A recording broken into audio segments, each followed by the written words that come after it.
నమో భగవతే వాసుదేవాయ. శ్రీమద్భాగవతము షష్ఠ స్కందము 6వ స్కందము. మరి శ్రీ సుఖదేవ గోస్వామి అజామిలుడు వృత్తాంతాన్ని పరీక్షిత మహారాజుకు తెలియజేస్తున్నాడు. కన్యకుబ్జలో అజామిలుడనే బ్రాహ్మణుడు ఉండేవాడు. అతడు వేదాధ్యయనపరుడు, సచ్చీలుడు, సదాచారి, సద్గుణ సంపన్నుడు అయి ఉండేవాడు. చక్కగా వ్రతపాలనం చేసేవాడు. శాంతుడు, ఇంద్రియ మనోనిగ్రుడు, సత్యసంధుడు, సర్వమంత్రములను చక్కగా ఉచ్చరించగలిగినవాడు అయిన అజామిలుడు గురువు పట్ల మరియు పెద్దల పట్ల, కుటుంబం పట్ల అమిత గౌరవాన్ని చూపేవాడు. అతనిలో అసలు అహంకారం ఉండేదే కాదు. సకల జీవులకు అతడు హితునిగా ఉండేవాడు. మితభాషి, అసూయారహితుడైనటువంటి అతడు ఫల పుష్పాలను సమిత్కుశలం అనేడి 2 రకాల గడ్డిని తీసుకొని రావడానికి తండ్రి ఆజ్ఞ మేరకు అడవికి వెళ్ళాడు. అయితే ఇంటికి తిరిగి వస్తున్న సమయంలో అతడు నిర్లజ్జగా వేషను ఆలింగనం చేసుకొని ఉన్నట్టి ఒక శూద్రుణ్ణి చూశాడు. కామోన్మత్తుడైన ఆ శూద్రుని వేషతో చుంబనాది కలాపాలను చూస్తున్నాడు. ఆ స్త్రీ పురుషులు ఇద్దరు మధుపానమత్తులై ఉన్నారు. ఈ సన్నివేశాన్ని చూడగానే సద్బ్రాహ్మణుడైనటువంటి అజామిలుడు మనసులో పతనం ఆరంభమైంది. అతనిలో కామవాంఛ కట్టలు తెంచుకొని పెళ్ళుబిక్కింది. తాను శాస్త్రంలో చదివిన విషయాలను అమలు పెట్టాలని అతడు ఎంతో ప్రయత్నించాడు. కానీ కామవాంఛ తనకు తగినది కాదని భావించాడు. అయినప్పటికీ మదన వేగానికి అతడు బలయ్యాడు. అప్పటి నుండి అతని మనసులో ఆ వేషను కదలాడసాగింది. కొంతకాలానికి అతడు ఆ వేషను ఇంటికి తెచ్చుకున్నాడు. అజామిలుని ఇంటికి చేరిన వేష అతని పట్ల విశేషానురాగం చూపించడం మొదలుపెట్టింది. తన పట్ల ఆమె చూపే ప్రేమకు, ప్రసన్నతకు ముగ్ధుడైన అజామిలుడు పితృదత్తమైన ఆస్తిని వ్యయం చేస్తూ ఆమెకు అనేకమైనటువంటి కానుకలను తీసుకువచ్చేవాడు. ఆమె సంగతంలో అతడు కట్టుకున్న భార్యని విడిచిపెట్టాడు. వేశ్యకు ఇష్టం లేకపోవటం వలన తన బ్రాహ్మణ కార్యకలాపాలను అతడు త్యజించాడు. బుద్ధి నశించగా అతడు న్యాయ విచక్షణ లేకుండా ధనాన్ని గడించే వేశ్యను పోషించసాగాడు. అంతేకాదు కొంతకాలానికి ఆమె ద్వారా అనేక మంది సంతానాన్ని కూడా పొందాడు. ఆ విధంగా ఆ బ్రాహ్మణుడు శాస్త్ర విధిని ఉల్లంఘించి మరి అమిత వ్యయాన్ని చేస్తూ వేశ్య చేతి వంటను తింటూ తన ఆయువును గడిపివేయసాగాడు. బ్రాహ్మణ వీధిని విడిచిపెట్టడం వలన పాపాలకు ప్రాయచిత్తం లేక అతడు ప్రాముఖ్యులను మరిచాడు. పతితుడైన అతడు బ్రాహ్మణ కర్మలను విడిచుటే గాక శూద్రుల కర్మలను స్వీకరించాడు. ఇతరులను బంధించడం, జూదంలో అన్యులకు మోసగించడం లేదా వారి ధనాన్ని అపహరించడం వంటి కార్యాలు చేయడం మొదలుపెట్టాడు. వాటి ద్వారా సంపాదించిన ధనంతోనే అతడు తన భార్య, పుత్రులను పోషించాడు. ఆ విధంగా అతనికి 80 ఏళ్లు గడిచిపోయాయి. వేశ్య వలన అతనికి 10 మంది పుత్రులు పుట్టారు. వారిలో చిన్న కొడుకు నారాయణ అనే పేరు పెట్టడం జరిగింది. వృద్ధాప్యంలో పుట్టిన ఆ పిల్లవాని పట్ల అజామిలుడు అమితానురాగం ఉండేవాడు. ఆ పిల్లవాని ఆలనపాలన చూస్తూ అతని బాల్యచేష్టలు అజామిలుడుకు ఆనందించేవాడు. తాను భోజనం చేసేటప్పుడు పిల్లవాడిని భోజనానికి పిలిచేవాడు. తాను పానీయం తాగేటప్పుడు తన చెంతకు అతన్ని చేరపిలిచేవాడు. ఈ విధంగా ప్రతిక్షణం ఆ పిల్లవాని పేరు పెట్టి నారాయణ అని పిలుస్తూ పుత్రరతుడయ్యాడు. నారాయణ ఇది తిను, నారాయణ ఆ పాలు తాగు, నారాయణ ఇటు రావయ్య, నారాయణ అంటూ తనకు తెలియకుండానే అతడు నారాయణ నామంలో మునిగాడు. కాలం ఎవ్వరి కొరకు ఆగదు. అజామిలుడు అంత్యకాలానికి అర్థించి 3 యమభటులు పాశహస్తులై అజామిలుని తీసుకుపోవడానికి వచ్చారు. ఆకారాలు, వికృత ముఖాలు కలవారు, శరీరంపై రోమాలు నిక్కబుడ్చుకొని ఉన్నవారు అయిన ఆ యమభటులు క్రోధంలో ఉన్నారు. అజామిలుడు మనసా వాచా కర్మణ పాపాలు చేసినందున 3 యమదూతలు అతనికి సమీపించారు. వారిని చూసిన అజామిలుడు మనసులో తన చిన్న తనయుడు నారాయణుడే కదలాడాడు. ఈ భయంకరాకారులను చూసి వాడు దడుచుకుంటాడేమో, భయపడతాడేమో అతడు అని దూరంగా ఆడుకుంటున్న బాలుని నారాయణ నారాయణ అని బిగ్గరగా పిలిచాడు. 4 అక్షరాలు నారాయణ నామం అజామిలు నోట నుండి వెళ్ళగానే 4 విష్ణుదూతలు అక్కడ ప్రత్యక్షమయ్యారు. అజామిలుడు ఏ ఉద్దేశంతో నారాయణ నామాన్ని ఉచ్చరించాడో వారు పట్టించుకోలేదు. తమ ప్రభు నామోచ్చరణ చెయ్యగానే అతన్ని రక్షించడానికి వారు తక్షణమే ప్రత్యక్షమయ్యారు.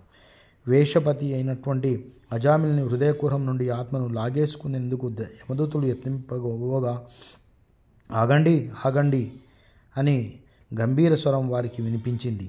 వారు తమ కార్యాన్ని ఆపి ఆ మాట పలికిన విష్ణుదూతలను గమనించి ఆశ్చర్యచకితులయ్యారు. ఎందుకంటే ఇంతవరకు ఇటువంటి దివ్య శరీరధారులను చూడలేదు. అందున తమ కార్యానికి అడ్డు తగిలే ధీరులే తమకు ఇంతవరకు తగలేదు. విష్ణుదూతలను చూడగానే వారికి ధైర్యం సన్నగిల్లింది.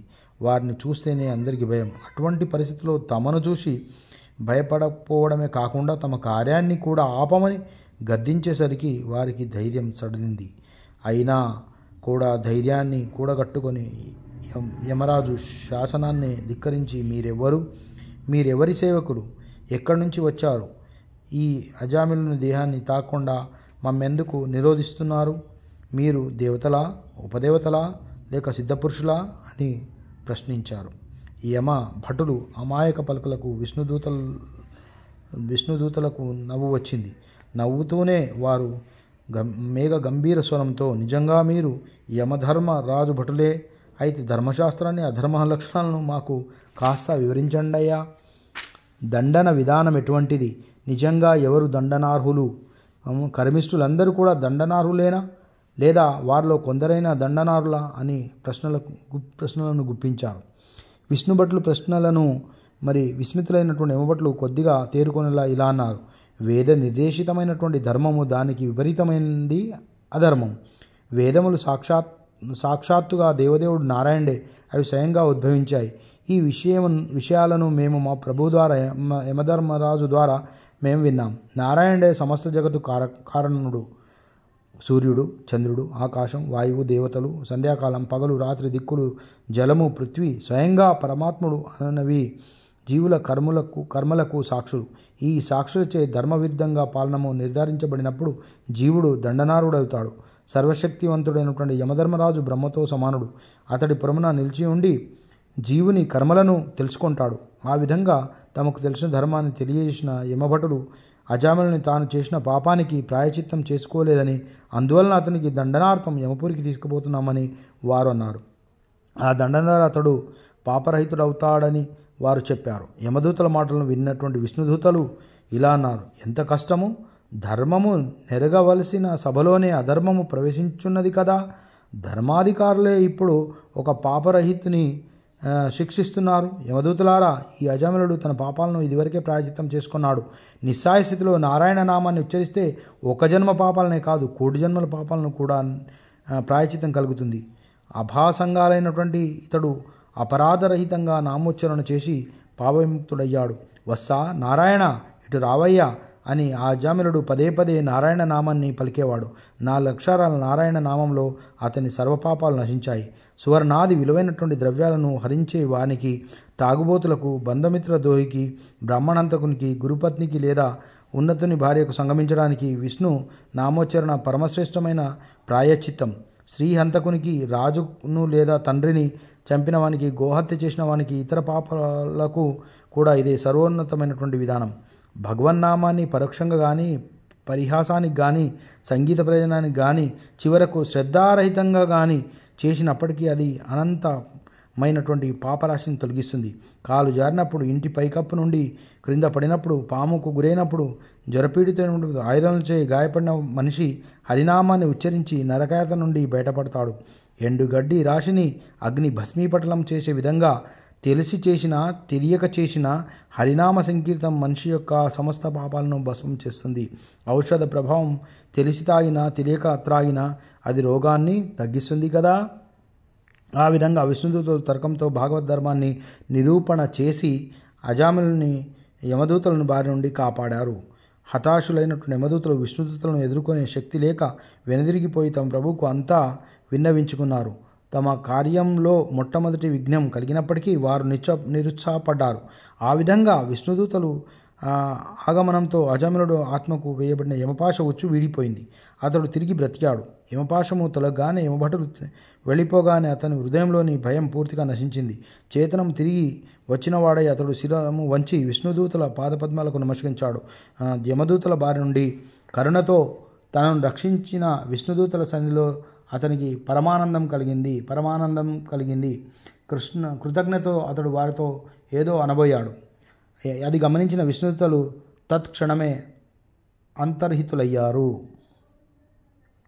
పాపిస్టులు, దురాచారాలు మరియు శుచి శుభ్రత లేనివారు, దైవ విరోధులు, బ్రాహ్మణులు, వైష్ణవులను అగౌరవించేవారు, అభక్షణలను భుజించేవారు అకాల మృత్యువాత పడతారు శాస్త్రం చెప్పబడింది. కలియుగంలో జనులు నొకానొక లక్షణం అల్పాయువును కలిగి ఉండడం. వారు ఎంతో పతితులైనటువంటి అంత తొందరగా మృత్యువాత పడతారు. వైష్ణవులు విష్ణుదూతల వంటి వారు. మరియు విష్ణుదూతలు అజామిళుని యమపాశం నుండి నరకయాతన నుండి రక్షించినట్లు వారు బద్ధజీవుల ఘోరమైన క్లేశం నుండి కాపాడతారు. హరినామ దీక్షను ఇవ్వడం ద్వారా, కృష్ణ సేవలో వారిని నిలపడం ద్వారా, కృష్ణ కథాసుధను వారి కర్ణాల్లో పోయడం ద్వారా, కృష్ణ ప్రసాదంలో వారి దేహాత్మబుద్ధిని త్రుంచడం ద్వారా మరియు బద్ధజీవులైనటువంటి వైష్ణవులు ఉద్ధరించే పద్ధతి అత్యద్భుతమైంది.